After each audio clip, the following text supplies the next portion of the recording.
Kerajaan Singasari terletak di daerah Singasari, sekitar wilayah Malang, Jawa Timur. Kerajaan Singasari beribu kota di Tumapel, yang kemudian disebut Kota Raja Singasari, yang saat ini merupakan pinggiran modern Malang.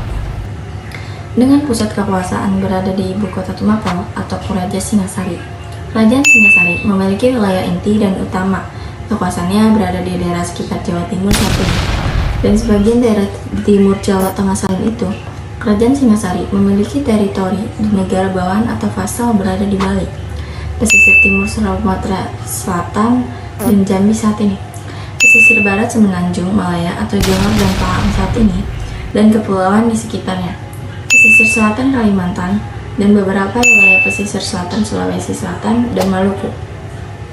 Kehidupan ekonomi rakyat Kerajaan Singasari dipengaruhi kondisi geografis kerajaan ini yang berada di dekat wilayah lembah Sungai Bantas, yang menyebabkan wilayah Kerajaan Singasari memiliki tanah yang subur.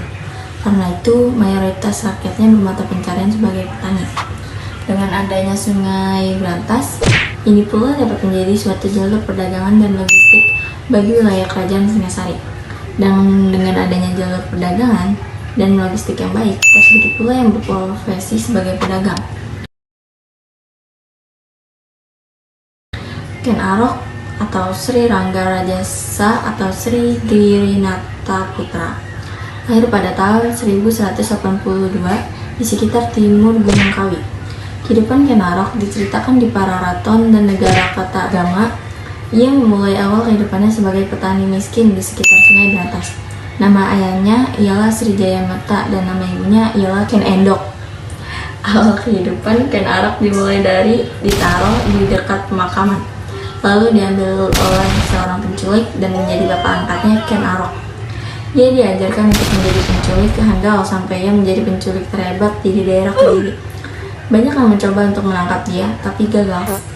Suatu saat, Ken Arok bertemu dengan Empu Loh Gawe dan ia mempertobatkan Ken Arok dari kejahatannya dan memulai hidup baru, menjadi seorang pembantu tunggul Ametung yang merupakan camat yang luar biasa di daerahnya. Suatu hari, Ken Arok melihat istri Tunggul Ametung, Ken Dedes, yang sedang mandi.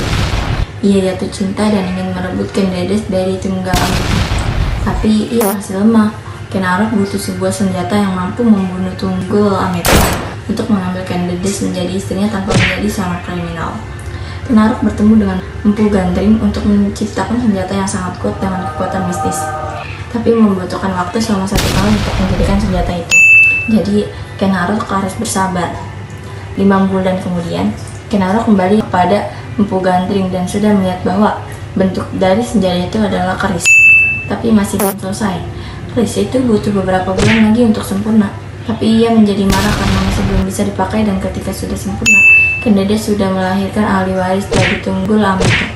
Lalu Ken Arok membunuh Empu Gandring dan mengambil keris itu.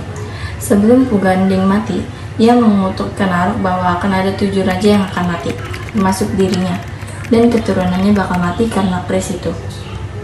Lalu Ken Arok menumbalkan Kebo Ijo sebagai pembunuh Tunggul Ametung. Melalui kepameran dari kebun ijo dari keris barunya, membuat orang jadi mengira Kebo Ijo sebagai pembunuh Tunggul Ametung. Lalu pada tahun 1222, Ken Arok mengadakan perang terhadap kerajaan Kediri yang dinamakan Peperangan Genter.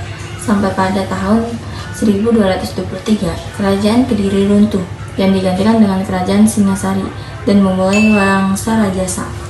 Lalu Ken Arok mengganti namanya menjadi Rangga Rajasa Bahatara Amurwabumi, atau Raja Pelangi Alam Semesta dan seluruh daratan. Dia menjadi Raja Singasari sebelum akhirnya dibunuh oleh Anuspati dan mengetahui bahwa bapaknya dibunuh oleh Ken Arok dengan keris. Dia mengambil keris yang sama persis saat Ken Arok membunuh Tunggul Ametung, yang dinamakan sebagai keris Gadring pada tahun 1227 versi Pararaton 1247. Anuspati atau Panji Anuspati naik menjadi raja kedua kerajaan Singasari Tumapel.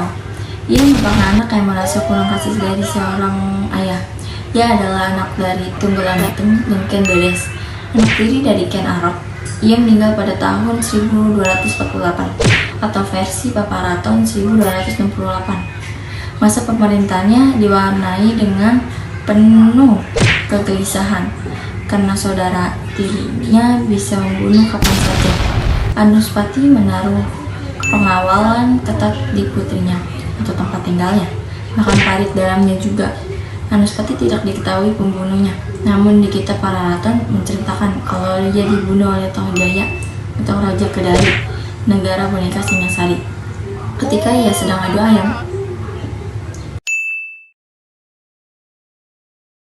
Semeningrat atau Sri Jaya Wisnuwardhana, Sang Madapanji, Samaningrat Sri Sakala Kalana Kumulama Durmada Kamaleksana adalah raja ketiga dari kerajaan Singasari. Dia mengubah nama ibu kota Putrajaya menjadi Singasari tahun 1254. Ia adalah anak dari Anuspati, nama ibu tidak diketahui. Samaningrat naik tahta pada tahun 1248 atau menurut negara Kertagama atau menggantikan Anuspati. Ia sendiri yang menghancurkan kutuk Karis Gandring. Samaningrat bersama dengan Narasimha Murti menyatukan kembali kerajaan Kediri dan Singgasari. Samaningrat menggantikan pemberontakan Linggapati di Mahabiti pada tahun 1252. Mereka dianggap perusuh kerajaan Singgasari dan harus dimusnahkan. Hal itu membuat kerajaan lain takut pada Singasari karena mampu menghentikan pemberontakan besar itu. Namun pemberontakan itu tidak dijelaskan secara detail. Samaningrat mengangkat Kertanegara menjadi putra mahkota pada tahun 1255 sebelum ia turun tahta pada tahun 1268 dan mati pada tahun 1270. Kertanegara atau Sri Maharaja Kertanagara adalah raja terakhir kerajaan Singasari. Nama ibunya adalah Jayawardhani. Kertanegara terkenal karena ekspedisi Pamalayu, di mana Kertanegara fokus pada ekspansi kerajaan. Ia menjadi raja pertama yang berambisi menyatukan Nusantara. Ia dianggap sebagai satu-satunya raja yang naik tahta secara damai para raton. Kertanegara berhasil menguasai seluruh daerah Melayu dan beralinisasi dengan orang Campak. Kertanegara juga yang menyatukan agama Hindu dan Buddha di kerajaannya. Kertanegara termasuk raja ambisius. Hal ini dapat dibuktikan dengan pemecatan kabinet kerajaan yang menolak cita-citanya dengan mengganti kabinet yang mendukung cita-citanya. Hal itu memicu terjadinya pemberontakan Caya Raja pada tahun 1270. Kertanegara membagi ekspedisi Pamalayu menjadi dua, yaitu bagian pertama 1275 fokus pada penaklukan tanah Melayu, dan yang kedua 1284 fokus pada pembentukan aliansi untuk menahan serangan Mongol. Namun, hal itu tidak mampu menghentikan Mongol untuk menghancurkan Singasari. Hal itu dimulai dari Kertanegara menolak untuk tunduk pada Mongol sebagai negara boneka, bahkan melukai utusan Kiblakan Kaisar Mongol saat itu, Mengkai, secara tidak langsung. Dia mendeklarasikan perang terhadap Mongol pada tahun 1263. Setelah Jaya Katuang untuk menghancurkan kerajaan Singasari dengan membunuh Kertanegara dan menghidupkan kembali kerajaan Kediri 1262 sampai 1263. Kehancuran kerajaan Singasari. Kerajaan Singasari yang sibuk mengirimkan angkatan perangnya keluar Jawa akhirnya membuat pertahanan di dalam kerajaan menjadi lemah. Pada tahun 1262 terjadi pemberontakan Jaya Katuang, Bupati Gelanggang, yang merupakan ipar dari sekaligus besan dari Kertanegara sendiri, karena ingin membalas dendam terhadap bangsa Rajasa yang telah merebut kekuasaan dari kerajaan Kediri, serta membunuh keluarga dan leluhurnya. Pemberontakan ini menyebabkan kematian Kertanegara dan runtuhnya kerajaan Tumapel. Setelah runtuhnya Tumapel, Jaya Katuang mengangkat dirinya menjadi raja dan membangun kembali kerajaan Kediri dengan ibu kota di Dahda. Riwayat kerajaan Tumapel pun berakhir. Selanjutnya, kerajaan Kediri yang didirikan oleh Jaya Katuang ini juga akhirnya hancur oleh serangan bangsa Mongol.